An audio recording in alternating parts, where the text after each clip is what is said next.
का स्टार्ट. ठीक आहे, चाललाय. ऍक्च्युली आता आपण जे आहोत ना, आता आपण बौद्ध घाटामध्ये आहोत. ठीक आहे.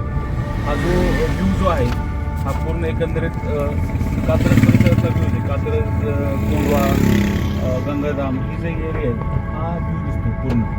आपण जेव्हा बौद्ध घाटामध्ये येतो तेव्हा हा व्ह्यू आपल्याला बघायला मिळतो. तो रोमहर्षक असा व्ह्यू आहे. पाऊस पडतात ते इथं खूप छान सुंदरसा आपण बघाल तर आता पूर्ण बाजूने ना बघा पूर्ण बिल्डिंग झालं. हा भाग जो आहे पूर्ण डेव्हलप झाला आहे. आणि जेव्हा इथे पुरंदरचा हे भाग जो आहे हा भाग हा पूर्ण स्काय सिस्टीमने भरलेला असेल. फक्त रात्री अपरात्री वेळ येताना फक्त जरा थोडीशी काळजी घेणं गरजेचं. कारण ह्या रस्त्याला वाहतूक फार कमी असते रात्री अपरात्री वेळेला.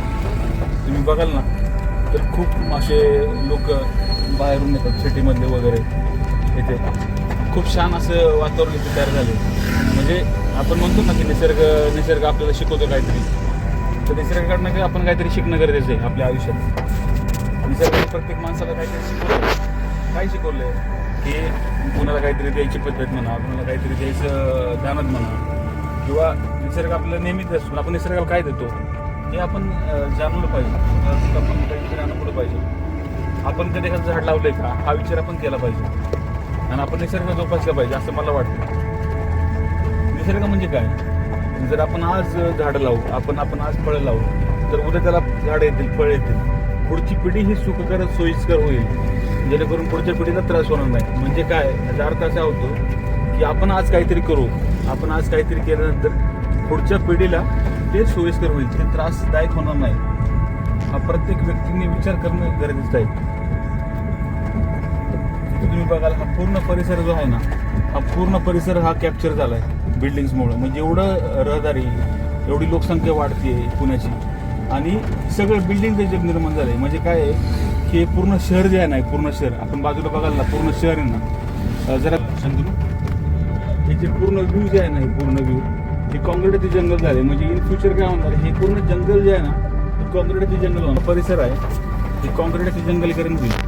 तेव्हा काय होईल की एक 10 वर्षानंतर लोक बाहेर जातील, बाहेर खेडेगावामध्ये राहतील. म्हणजे तेव्हा आपण जसं म्हणतो ना की भारतीय संस्कृती ही जी कृषीप्रधान संस्कृती आहे आणि लोक खेडेगावाकडे चालली, तेव्हा खरा काळ तो येईल. म्हणजे एक 5-10 वर्षानंतर लोक शहरात राहणारच नाहीत, अशी परिस्थिती निर्माण होईल असं मला वाटतं. तुमचं वैयक्तिक मत काय आहे ना, तुम्ही सांगा. शंतून ह्या साईडला जरा घेऊन दाखव.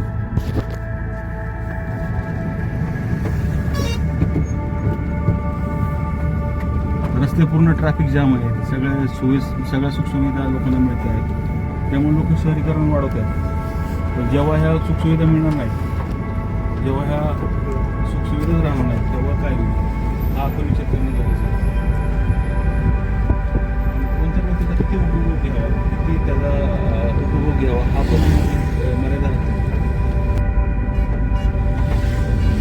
रस्ते खूप रुंद आहेत, रस्ते मोठे होतील, पण किती मोठे होतील ना हा पण विचार करणं गरजेचं आहे.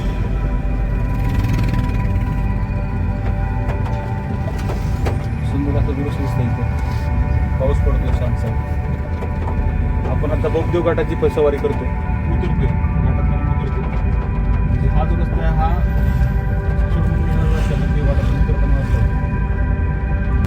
हाचा व्ह्यू आहे. हा सुंदर असा व्ह्यू आहे.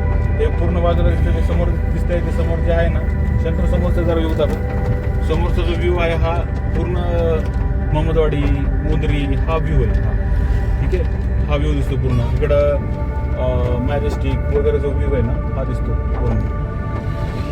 म्हणजे शहरात कसं आहे की आपण किती जरी कमवलं, किती जरी काही राहिलं तरी किंवा 4 खोलीमध्येच राहायचं.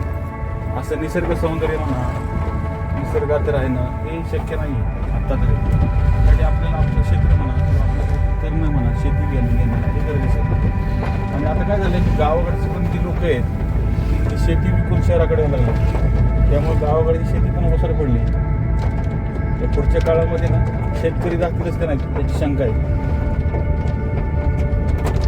सांगायचा मुद्दा आहे की आपली शेती विकू नका, गावं सुधारा आणि गावामध्येच आपलं शहर निर्माण झाला ही आता काळाची गरज होती. मला ह्या गोष्टीने सांगायचं होतं म्हणून हा माझा ओला होता.